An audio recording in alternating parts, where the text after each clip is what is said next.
Today we're digging into a story that asks a really tough question.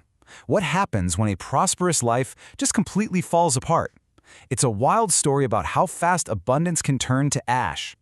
I mean, think about it. Can prosperity actually lead to ruin? It sounds crazy, right? We spend our lives chasing security, comfort, success. But what if there's a hidden trap in getting exactly what we want? Well, this ancient story we're about to unpack suggests that, yeah, it absolutely can. So, the story we're talking about is the famous one about Sodom, Gomorrah, and Lot. You've probably heard it, but we're going to be looking at it through the lens of a very specific theological commentary. This lets us get past the surface-level stuff and really dig into some of the deeper interpretations of what it all means. Okay, so our story kicks off with a fundamental choice. Where do you build your life? It's all centered on this land of incredible abundance and two men who have to figure out what the good life really means to them. And you're going to see their choices send them down two totally different paths. You see, the commentary we're using really zeroes in on this major contrast. On one hand, you've got what looks like paradise on earth, a fertile, well-watered plain that's just perfect for getting rich. But on the other hand, all that material wealth was growing right alongside this deep moral sickness. The very land that gave them so much was about to become the stage for their downfall. And this brings us to our two main guys, the patriarch Abraham and his nephew, Lot. They're basically a fork in the road. Abraham, he chooses a path guided by faith, living away from the big cities. But Lot, well, Lot is drawn in by the glitz and glamour of worldly prosperity, and he decides to set up shop right in Sodom. And that one decision is going to change everything for both of them. So as you can imagine, what's happening in these cities doesn't exactly go unnoticed. The whole story reaches this huge turning point where a divine judgment is made, and then this incredible negotiation begins. And the commentary is really clear here. The problem wasn't the wealth itself. It was the wickedness that came with it. The outcry against the cities got so loud that a decision was made from on high. They were going to be destroyed. The good life they'd built for themselves was about to end, and it was not going to be pretty. And right here, the difference between Abraham and Lot just couldn't be clearer. Abraham, watching from a distance, hears about the plan, and he doesn't just shrug and accept it. No, he jumps in. He pleads. He bargains for the city. What if there are 50 good people? What about 10? He stands in the gap. Meanwhile, Lot, who's actually living inside the city, does nothing. With judgment on its way, the whole focus shifts. It's no longer a debate about righteousness. It's a desperate race against the clock. The rescue mission for Lot and his family is on. The escape itself is just packed with drama. First, you've got these angelic messengers who show up with a direct warning. Get out now. But then comes this really telling moment. Lot hesitates. He actually stalls.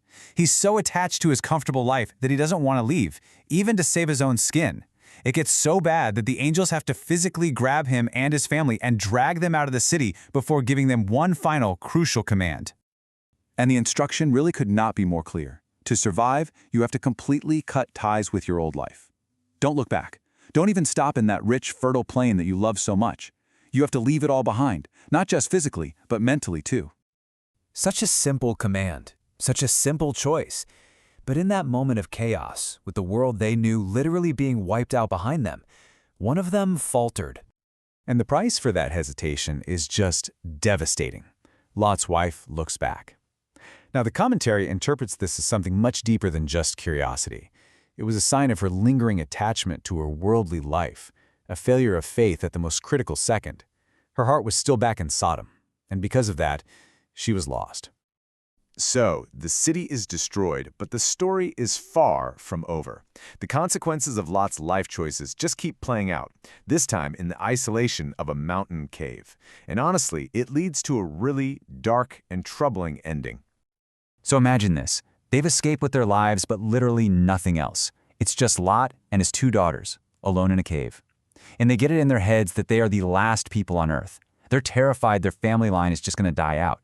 So they come up with this plan. A plan born from total desperation and, you could say, the messed up morality they learned back in Sodom. This slide just lays out the stark facts of what happens next. On 2 consecutive nights, they get their father drunk. And from these terrible acts, 2 sons are born, Moab and Ammon. And these sons would go on to be the fathers of 2 nations who would become long-standing enemies of Abraham's descendants. The consequences just ripple outward. So what on earth are we supposed to do with this tragic story of prosperity, judgment, and consequence? Well, the commentary we're using boils it all down into several key lessons. The commentary organizes its big ideas into what it calls paraga points. You can basically think of them as sharp, focused takeaways from the story.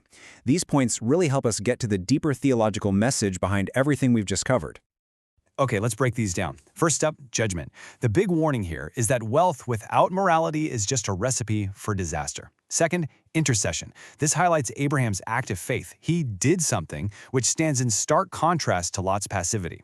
Third, compromise. Lot's choice to live in Sodom slowly wore down his faith, making him hesitate even when his life was on the line.